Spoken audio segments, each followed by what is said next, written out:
A poem by Naomi Shihab Nye. So much happiness. It's difficult to know what to do with so much happiness. With sadness, there's something to rub against, a wound to tend with lotion and cloth. When the world falls in around you, you have pieces to pick up, something to hold in your hands, like ticket stubs or change. But happiness floats. It doesn't need you to hold it down. It doesn't need anything. Happiness lands on the roof of the next house, singing, and disappears when it wants to. You're happy either way. Even the fact that you once lived in a peaceful treehouse and now live over a quarry of noise and dust cannot make you unhappy. Everything has a life of its own. It too could wake up filled with possibilities of coffee cake and ripe peaches, and love even the floor, which needs to be swept, the soiled linens and scratched records. Since there's no place large enough to contain so much happiness, you shrug, you raise your hands, and it flows out of you into everything you touch. You're not responsible. You take no credit, as the night sky takes no credit for the moon, but continues to hold it and share it, and in that way be known.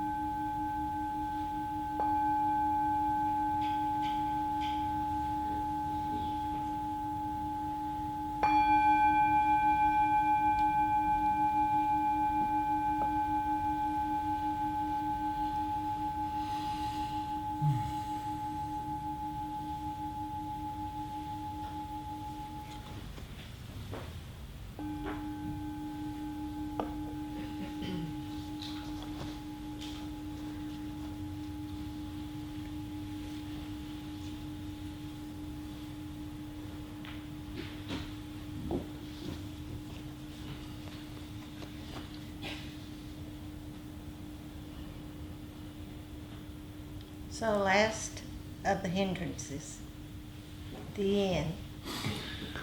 I doubt that. I doubt that too.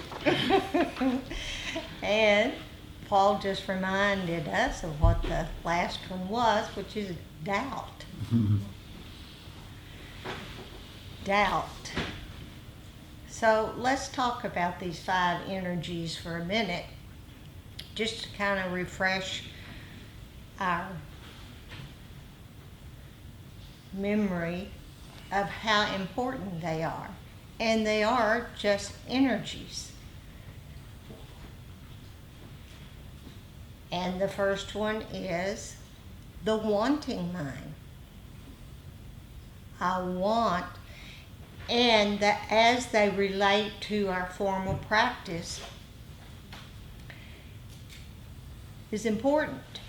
And so the wanting mind, we will sit in our formal practice and the wanting mind will arise, and it may say, I want this sit to be really calm, and I want to be really quiet, and I want everybody to be still, and I don't want any, I just don't want any disturbances.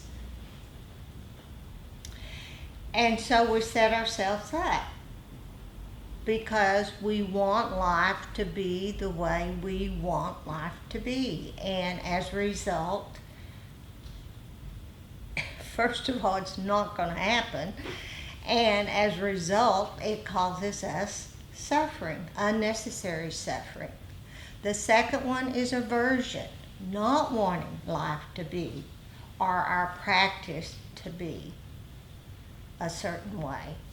I don't want to feel the pain of a body that I have not sat still with for years and years and years.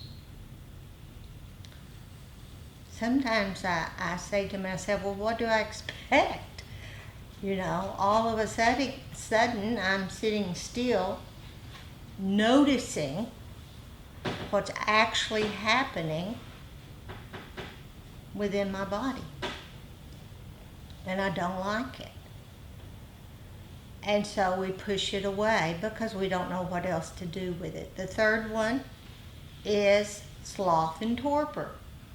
Funny ones. Sloth and torpor, hard to say sometimes, has everything to do with just not having enough energy to sit on our cushions or our benches to do what is necessary in order to settle the mind and the body. Lethargy. And it's an energy that is in the body. It's there. But we don't have access to it. And there's a cause and effect for all of those.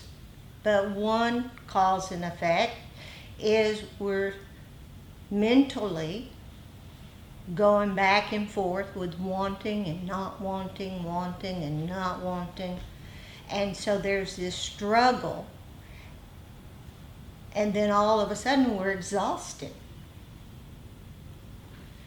And so we're sitting still, being quiet, exerting no energy, and yet we're tired. Not sleepiness, which means you need rest.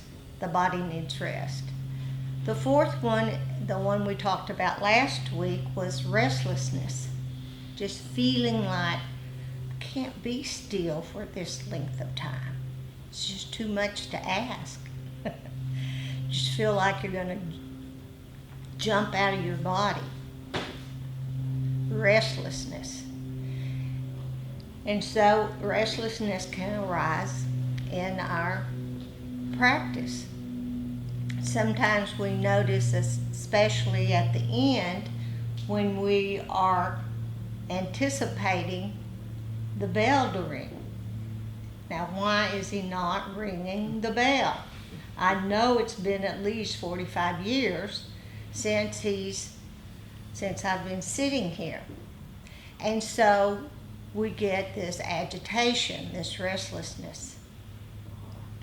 And then the last one, which we'll talk about tonight, is doubt. So there are 5 energies, and they're not our enemies. They are natural phenomena that once we get to know them, and that's all we need to do to make them part of not suffering in our life, but part of acceptance of life. They're just natural phenomena that we all have. All humans. And it doesn't matter if you practice, this is the first night you've ever practiced, or if you've practiced for a long, long time. The hindrances are here to stay. So welcome them. Hello, hindrances. And they're just energies. But if we don't know them, they're strong energies. But if we don't know them, we get lost. And they carry us away. Where do they take us? Well, they take us to our minds, where we're thinking our lives instead of being, instead of living our lives completely. So they're important. They're very, very important. So let's talk about the last one, doubt. I mean, why not if you've gone through all 4 of them? Feeling all 4 of them, then by the time you get to the 5th one, it's like, I can't do this. I mean, this is crazy. Who said complete freedom, complete happiness through stillness, through being quiet? Doesn't sound right through the rational mind, does it? So we doubt ourselves whether we can do it. We doubt the practice. This doesn't work. The practice doesn't work.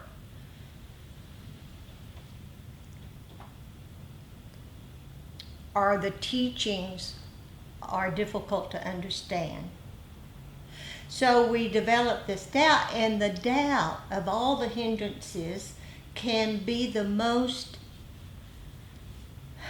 destructive in the sense that it takes us away from this wonderful gift of how to live our lives completely. So we want to know them, we want to welcome them, and we've talked about how to work with them. And working with them will be the same as working with doubt. I'll come back to that in a minute after I stop talking about doubting. But it's a state of indecision, vacillation. Doesn't feel good.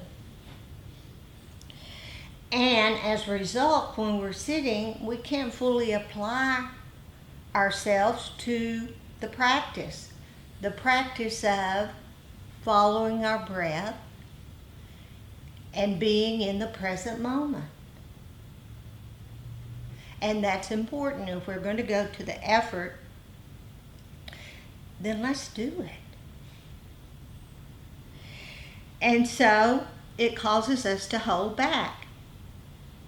We get lost in discursive thinking. Let me figure this out. But there's good doubt, as we all know, and that's inquiry. So, doubting has two sides, and inquiry is a very important part of finding the truth in our search for truth. And it's a tool used in seeking the truth. And it motivates us to think, to examine things carefully. And just like there's so much dogma in life, dogma where anything can just get encased in this package of that you can't get out of. And we take it with us. And we don't question it. But we don't want to really dogmatically believe anything. That's blind faith. And it's not helpful. So we don't want to automatically believe something simply because someone says it. Or we don't want to push it away because it doesn't fit into our current view. Because remember, opening to possibilities is so important in this practice. Because without that openness,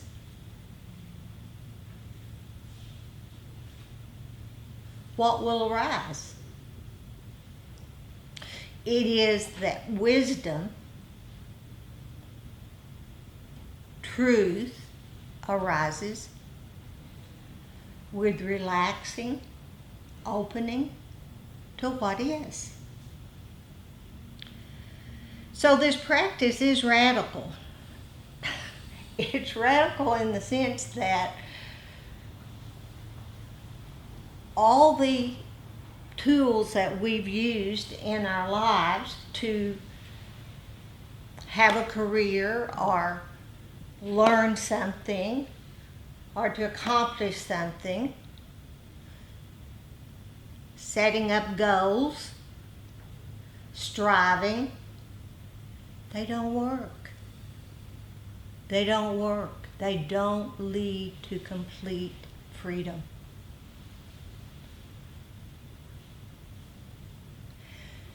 So it's radical in a sense. It's letting be, releasing, letting go, which is really something that we've not conditioned to do. So the beauty and the power of the Buddhist teaching is he says, don't believe anyone. Don't believe me, don't believe any teachers, what you read. It's not about blind faith. It's about a practice that we experience truth. Not think it, I know it through our heads, but we actually experience truth.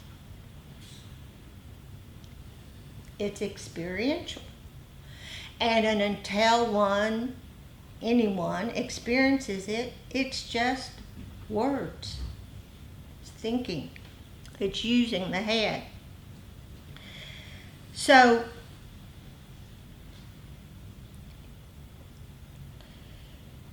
we do spend maybe, and it is a hindrance, is we try to collect all this knowledge or all this information about the teachings, and we become overwhelmed with it. But it wasn't designed, the lesson plan was not designed in that way.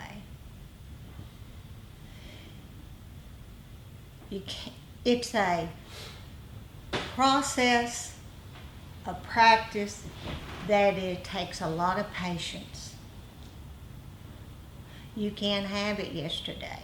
And that's the way I've lived my life and things I want. I want it yesterday. It's not fast enough. And so the practice takes patience, lots of patience.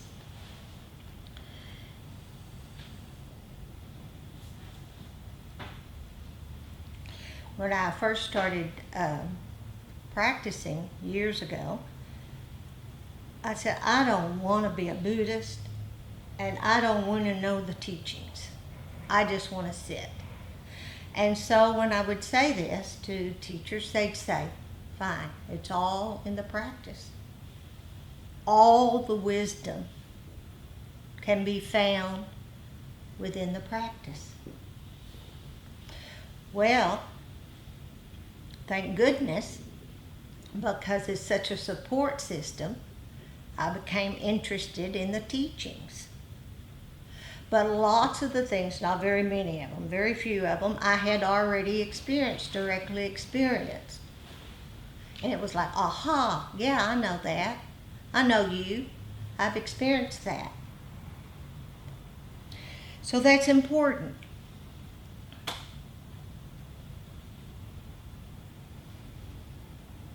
And really, I didn't become real interested in all the teachings until I really wanted to teach them. Isn't that odd?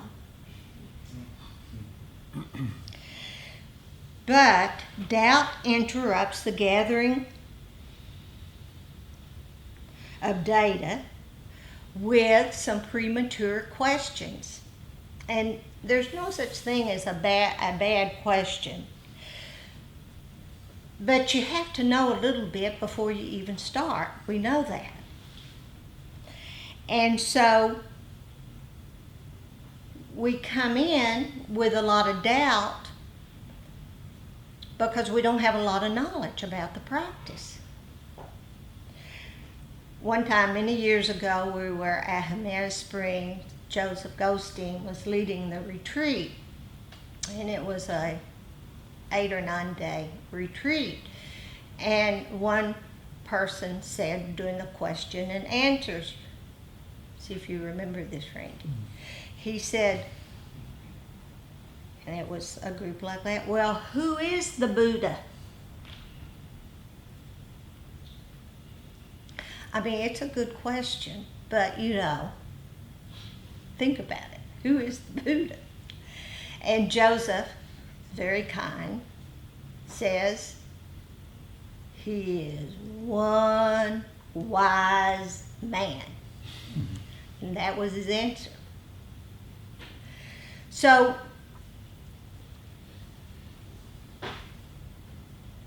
doubt interrupts the gathering of data with premature questions. It interferes with the process of seeing. So doubt can question not only one's own ability, but also we get caught up in looking at everyone around us. This just happened Thursday night at the Wimberley Sangha. It's so precious because it's so real. Was a beginner. Says, well, I'll look around and all of you are so peaceful. You have your eyes closed and you're sitting up and, you know, everybody's in bliss. Everybody, she said, is empty. I said, oh dear. I said, oh dear, no. In fact, that particular Thursday night, Randy and I had worked outside all day. I mean, I was so miserable sitting on that bench that when I started teaching, I got in a rocking chair in the back. So, and nothing's wrong with that. That's great. But you see how we set ourselves up in doubting ourselves?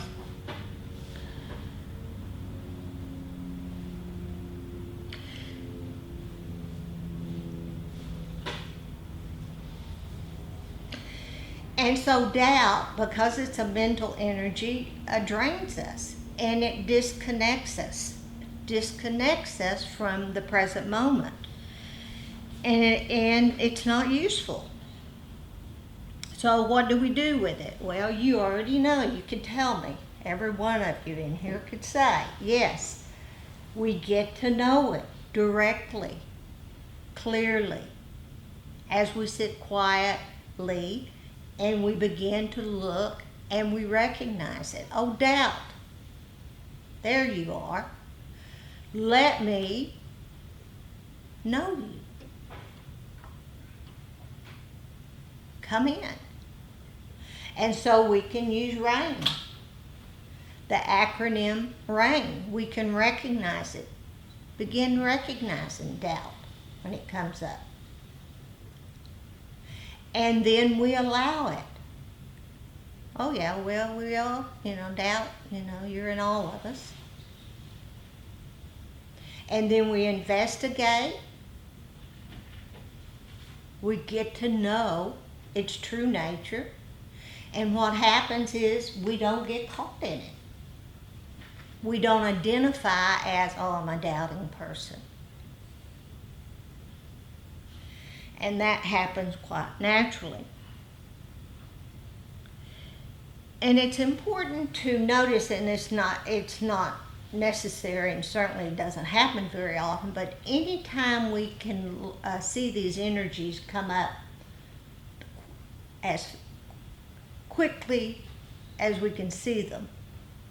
Now sometimes, I don't know about you, but I'm right in the middle of something, and then I wake up. So a lot of things happen, and that's okay. But you wake up. That's the most important thing, is you wake up. So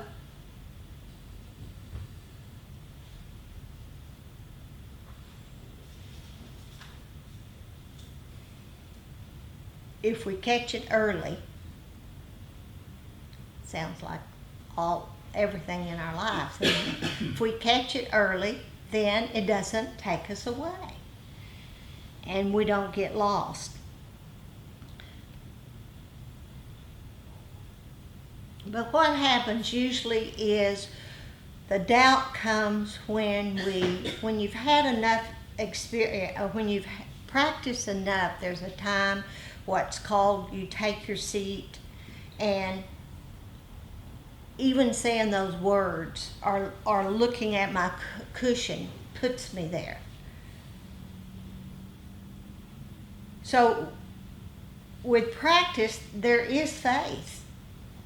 But it's not blind faith. It comes from experiencing what you've heard. You directly experience it. And so what happens is we don't have enough knowledge, so we come in and then the doubt arises and we throw out all of it. So Joseph says the great seduction of doubt is that it comes masquerading as wisdom.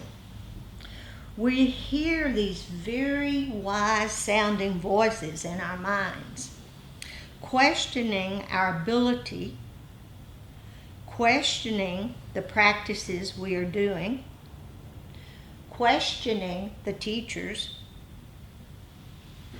and they all seem so reasonable and wise that we get caught up in believing these endlessly engaging thought loops. At these times, we are not recognizing these thoughts as simply being the energy of doubt. And they will arise, doubt will arise, and it will fall away. Just like wanting mind will, aversive mind, sloth and torpor, restlessness, and doubt will all arise and fall away. So no big deal. Okay, I'll stop there. Randy, anything you want to say? No, I think it'd be nice just to open it up for questions and comments. Clarification? Anything about any of the hindrances that have been talked about, or doubt itself?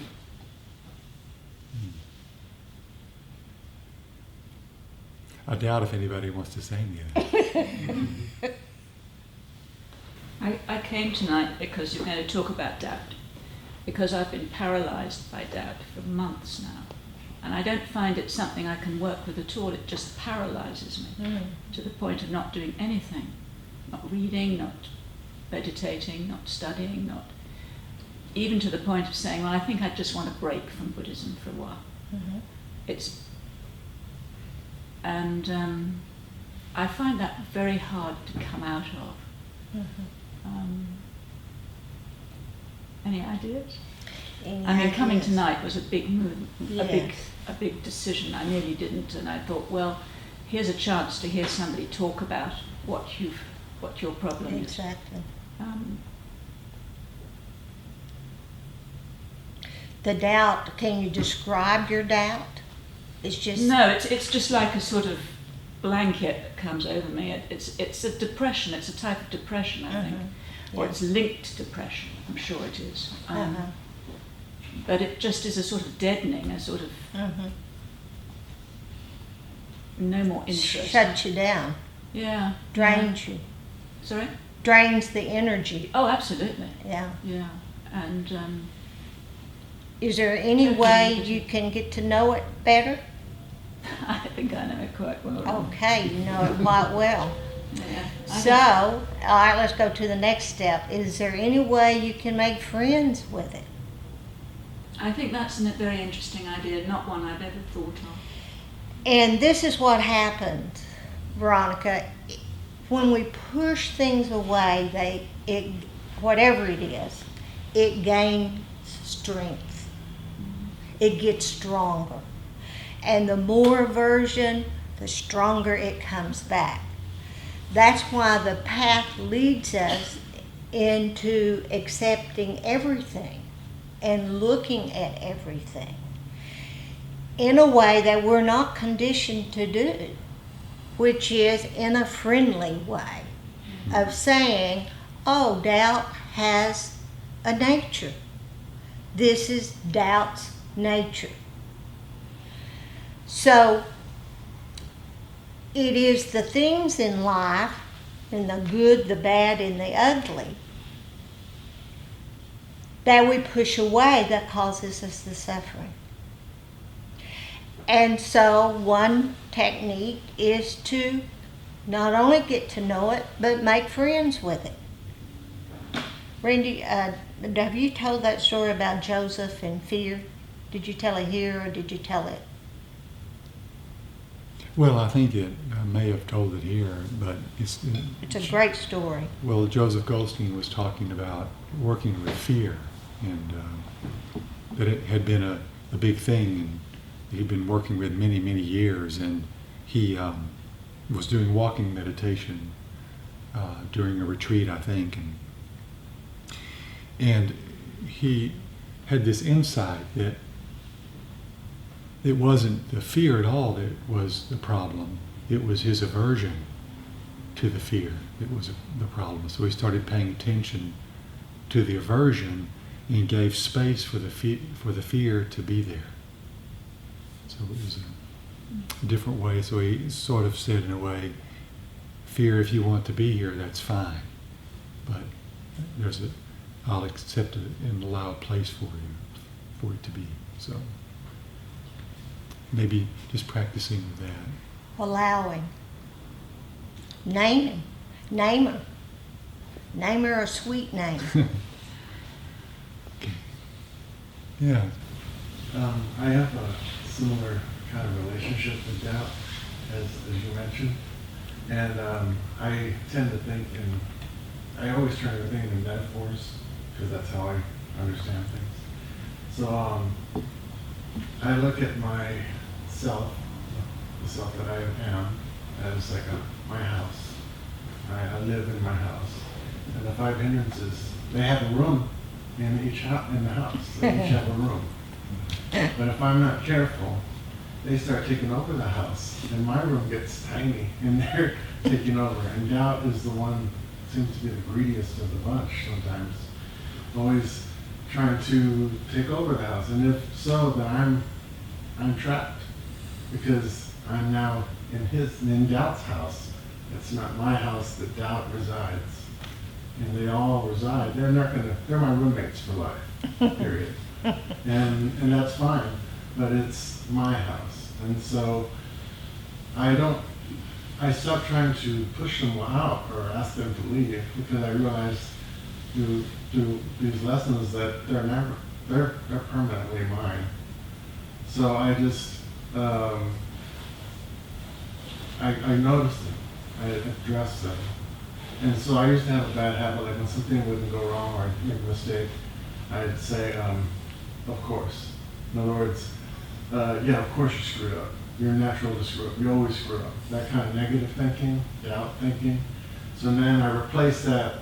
So I just changed my habits. And instead, when I do that, I say, yep, still human. Yep, still human. You know, in other words, that's normal. And so it's the little bitty things like that, where doubt comes in, you go, get out. There's not enough room for, there's not enough food on the plate for you. You go back to your room, and those kind of things. So it's not about trying to eliminate it, but recognizing it and seeing when it's infringing on your life and your space and trying to take over your house. And I was to the point where I wouldn't leave the house, and I was paranoid that if I left the house, something bad was going to happen at the house or happen here or something. Just constant worry and doubt.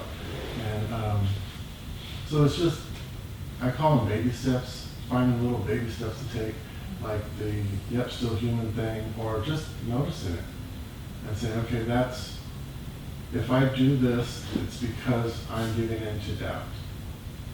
It's not because I'm giving into what I genuinely, in my heart, want. And sometimes it's just the tiniest of things, like going to the grocery store. And you're just like, ooh, I just don't want to be around people right now. Little things like that, where you just say, well, you know what, you don't have food, so you need to get food. People be damned, I'm going to go to the grocery store. Little things. And as you win little victory after little victory, you start to recognize, this is my house. And they are my roommates, and I gave them a little space to live in, and they can come out now and then, it's going to happen, but it's my house, and it's mine. It's a great analogy. I just love that. And it's also a perfect, what James just said, a perfect example of and I don't know if it's yours or not, but finding the right tool that fits, that works with you, you know, and no one knows you better than you. And so that's what's so wonderful about the teachings, because some of them, they're not useful. But then some, And when that one doesn't work because nothing, you know how things change, then you try something else. His analogy really resonates. There's a Yes. wonderful story by Beatrix Potter called Mrs. Tittlemaus, and she has a little house and she has little rooms, and creatures like squirrels and things get in and they start eating things and having a good time. She has to clean them out all the time, and there's a great big toad who tries to get in, and she finally has to close off the window or the door. She builds the door so he can't get in, and he looks through the window. And he says, widdly, widdly, widdly, Mrs. Tittlemaus. And it's brilliant. It's just exactly what she was saying. And I had this vision of doubt sort of peering in, saying, tiddly, widdly, widdly, Mrs. Tittlemaus. Yeah. And you're a wonderful storyteller. That's a good one. You're a storyteller, aren't you? Yeah, sure. As you can probably well see But for that really yourself. resonates. Thank you so much. Yes. Whose house is it? Other questions, Paul? Well, no, I was, listening to you talk about it and listening to you talk about doubt in the sense of inquiry and doubt. Certainly, there's a piece in that is, oh yeah, words. That's right. We're going to try to talk about this with words, Yes. and we're going to try to list it out. It's one of my memories of the energy of doubt, and so one of the antidotes to doubt is to listen to the teachers. Luckily, we have some that we can just come see on Monday. But one time, and it kind of speaks to that energy, I can't even remember what I asked. And the teacher just looked at me and just said, well, yeah, if you want to suffer. Just go right it was ahead. just. Yeah. And so the energy of doubt is in that memory, because I can tell that whatever I was saying was kind of not, it wasn't wisdom. It was mealy mouth, whatever, but no, I want more of what I want and less of what I don't want. And it was just, I could feel the instant of it. Yeah. Of, well, if you want to suffer, Yeah. Keep it up. keep it up. And it was like the contrast to doubt. So doubt was known by the teacher cutting through it. Great story. And it's encouraging to know that we all have doubt. I mean, who doesn't? Anybody here? Doubtless. But it's also that many people through the ages have worked through doubt. It is possible. But I think one thing that's really important is to have a daily practice. Just to get your tush to the cush and sit down, because if we can practice coming back to the present moment, and then we can notice how doubt or any of the hindrances carries us away from the present moment and what that's like mentally, and then coming back to the present moment experience of just this. In just this moment, where's doubt?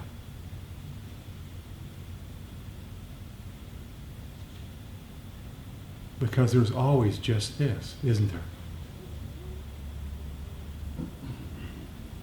So we keep coming back to the present moment experience, and that's why our daily practice is essential. Even if we don't want to, even if we doubt that it's going to work anymore, or maybe I should be off, on a chanting mantra somewhere on a mountain or whatever. But come back.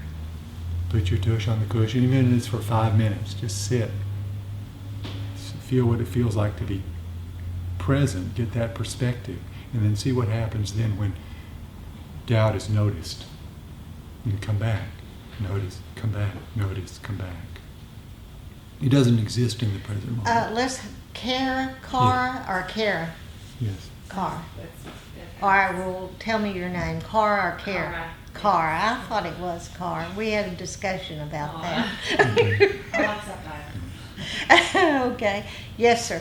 You had a question. My name is Eloy, and I'm a newcomer. And for a long time, my nickname was Doubting Thomas. I don't know what the meaning of that was, but when I started coming here, I had practiced Tai Chi, and I have a wonderful teacher, which is considered a disciple of Buddhist, and that's a great wisdom. And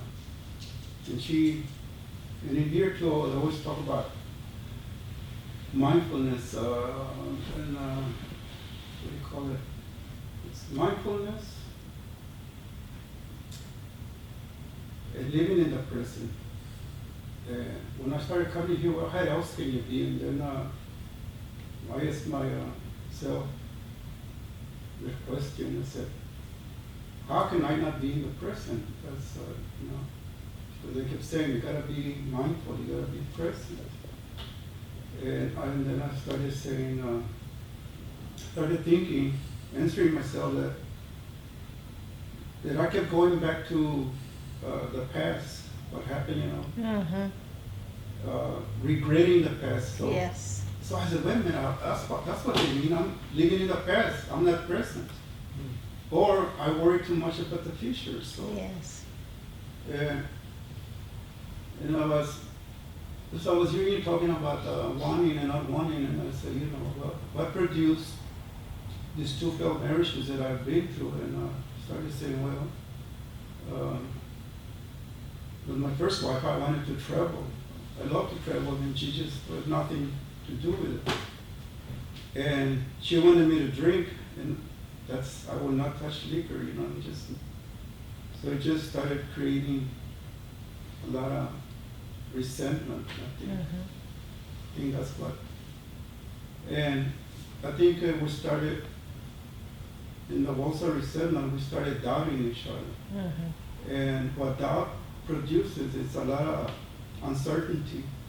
The future between us became so uncertain. And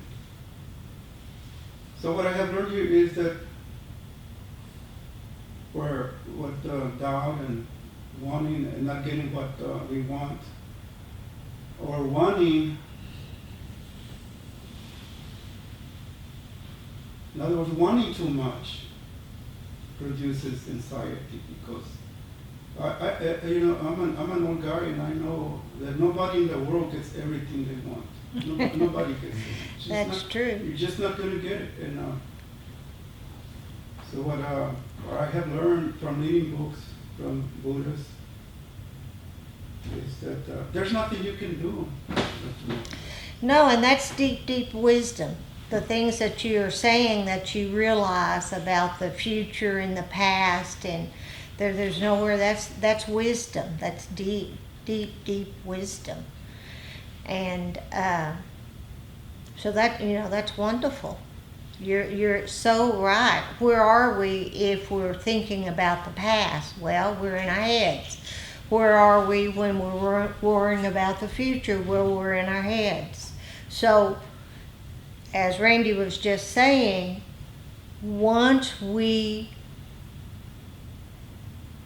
really experience the present moment, it's so much more compelling, because that's where life is at its completeness. There's only here and now is the only place life can be lived completely. Otherwise, we're making it up. Yeah, thank you. Yes.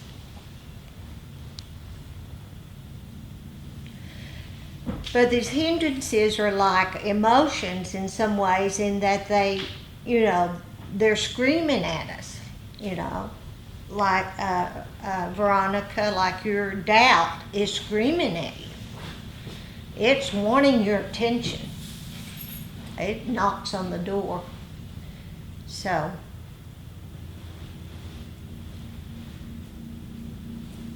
it may be a gift. It's easy for someone like me to say that, isn't it? No, but I really think it depends on how you look at it. So I look at a lot of the things that I used to regret or feel bad about, and now I say, okay, let's construct something. I from it. learned Let's that build- lesson, yes. Let's build something with these things. Exactly. So it could be a gift because it gives you, like today when I was outside meditating, I was sitting by the tree like I did last week, but my body said, you know, I noticed a cat walking across and something about it I just thought it had a value to it, but I just closed my eyes. And then my body said, lay down on your stomach, and so I lay down to meditate, and I changed my perspective. I chose to keep my eyes open, and I could see the world from ground level, from the cat's point of view. So doubt, it could be a gift. It's a different perspective on life, and if you use it in a constructive way, especially if you're a storyteller, you can use that as your perspective. Because as I was laying there on the ground looking at everything, I said, if I tell a story from this perspective, it may not resonate to the birds in the sky, but there are, as I'm looking around the little bugs bouncing around, it's going to say something to these little creatures out here. And this perspective is of value in this position. And so there's no bad or good. It can be a constructive tool. And Yes. it's your choice. Yes. Yes. I just realized the link between the word you're using, doubt, and the word I've been using through 3 months of nursing school, anxiety. I'm getting a barely passing grade. Now I'm getting a not passing grade. Now I'm getting a passing grade. Am I going to move on to the next quarter, or do I have to repeat this? And I got a prescription this afternoon that should help me deal with the anxiety. Here's another way to do it. Or tell those roommates, here's a nice little cabinet I've got for you, one of these plastic cabinets with drawers. That's your space. Well, we asked a teacher one time about medication. Is that what you're talking about? Your medication? Medication? I just got a prescription, Okay. so I'm feeling a lot better about the next semester. Remember what Rodney says? It can be helpful. Can be helpful. So, It can be helpful. sure. I just wonder, Mary? sort of to sum things up. It seems that all these hindrances are the human condition. And Yes. there's sort of a human bondage to them that we have, and we can't release ourselves from it. So as far as befriending them, I don't know so much as if I would say the word befriend them, but all of these have their opposite side. Aversion and pushing away and trying to and wanting, all these things have they have a positive side. If I didn't want to ever go to bed, I'd be dead.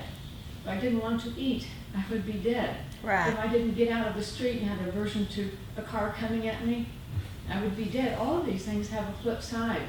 So when one comes at me, and it's that side that is destructive, Mhm. befriending it to me is to take it in and say, tell me your other side. What are you showing to me that's positive about doubt? Does that mean maybe I doubt about the way I've lived my life, previously, that there's a change I can make? Or perhaps I'm doubting the people I'm associating with. Well, are they bringing love and joy to my life?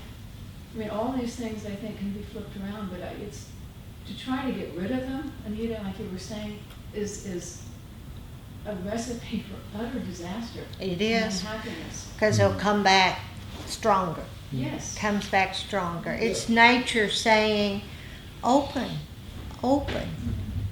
It sounds like what you're doing is finding a healthy way to use it, Yeah, a exactly. healthier way to deal with it that doesn't actually harm you, but finding the good side of it Yeah. and coming at it from that side Yes. instead of being afraid of the other side of it. Yeah. Find the healthy way to use it. Yeah. Yeah. Melanie. I often think of it as kind of a a younger phase or something. I basically, I feel like the hindrances are always trying to do something. They may not be trying very skillfully, but they're trying to be helpful in some way.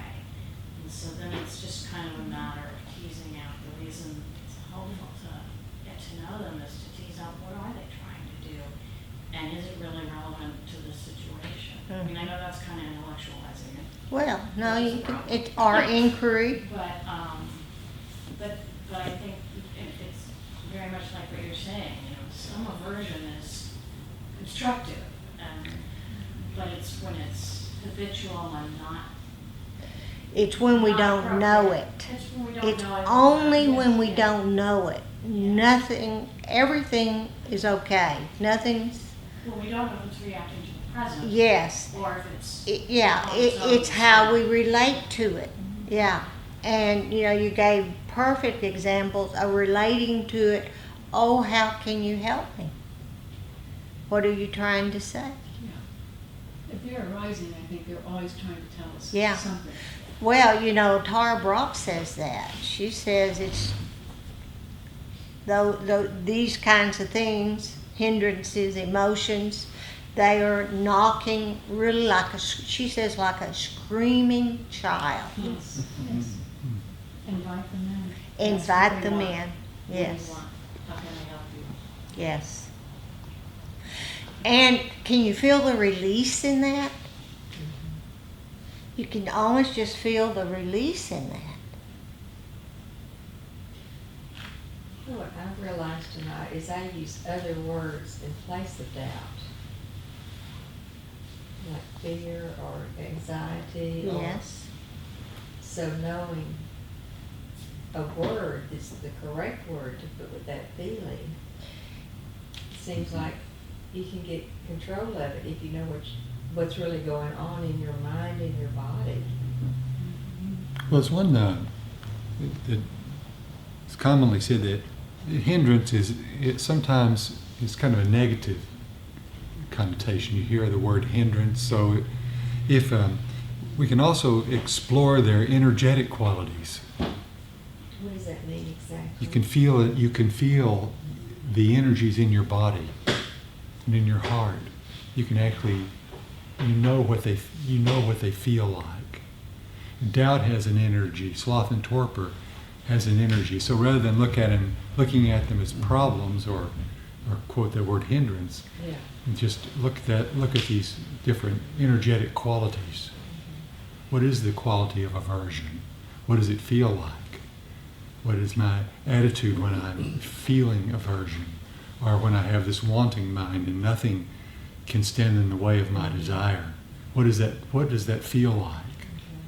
Each one has an energetic quality, and so we're just paying attention to the energy, not so much the concept of what. Because you can find millions of definitions about any of these words, but the experience is something else, and that's the energy that we're talking about. And so we don't really have to define it so much as it is feel it and experience it. What does it feel like?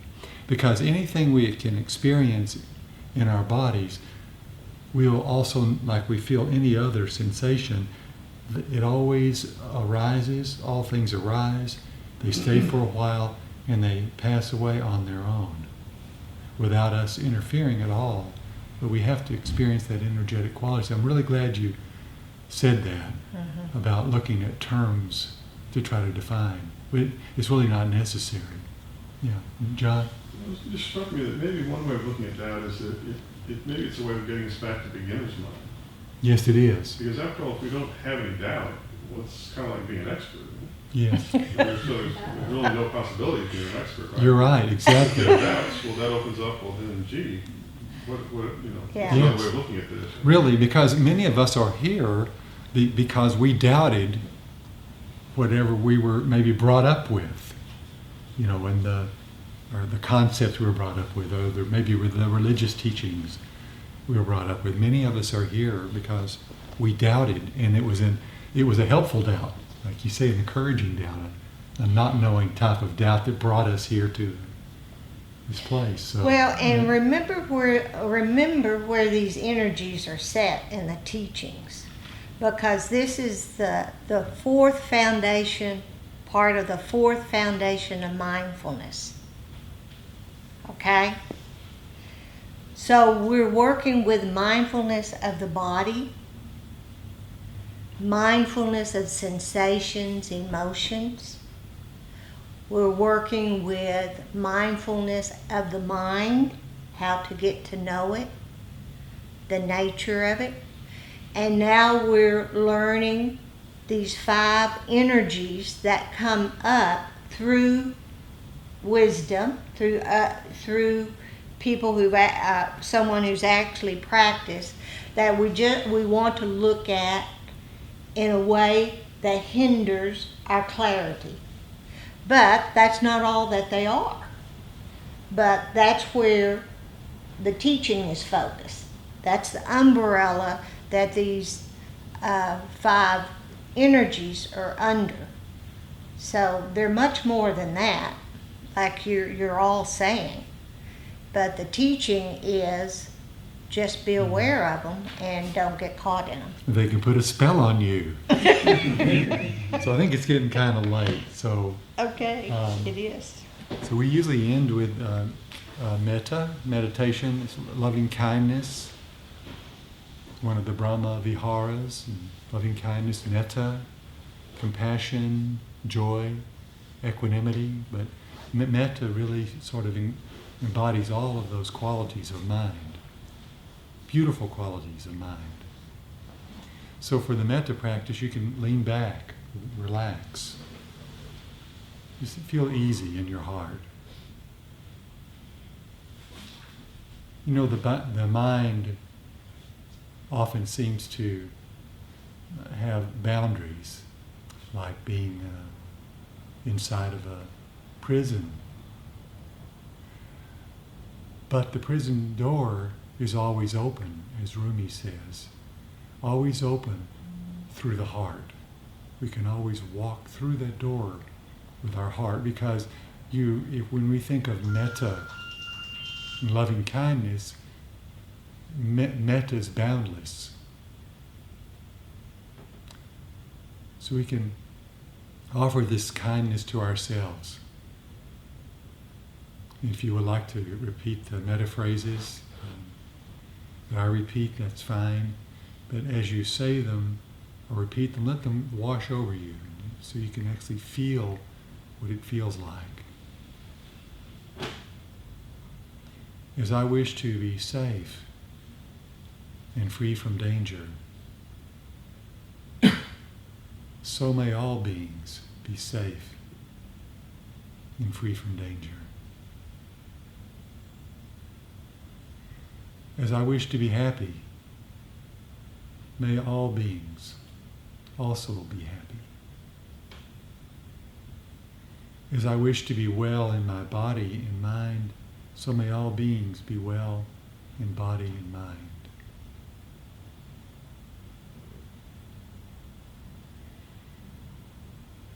And may our hearts all rest with ease and well-being.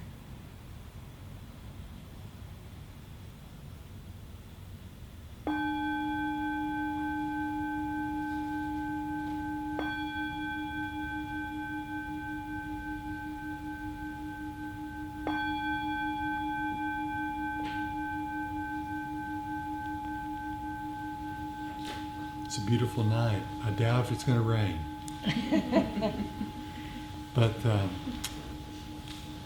any announcements about events? No, I did send out Howie Cohen's next retreat at the end of April. So I did send that out to you. So put that on your calendar if you're interested. And if you'd like to be on the email list, and Anita sends out daily dharmas and information about retreats and so forth, you can sign up on the little paper in the back, and also there's a little box back there. It's green and an orange top, and that's for dana. And dana is a way of just, the teachings are free. They've always been offered freely, but if you want to offer anything for Donna that helps us pay the rent, and also it's can help the teachers' sustenance as well. So, thank you. Have a good Wednesday.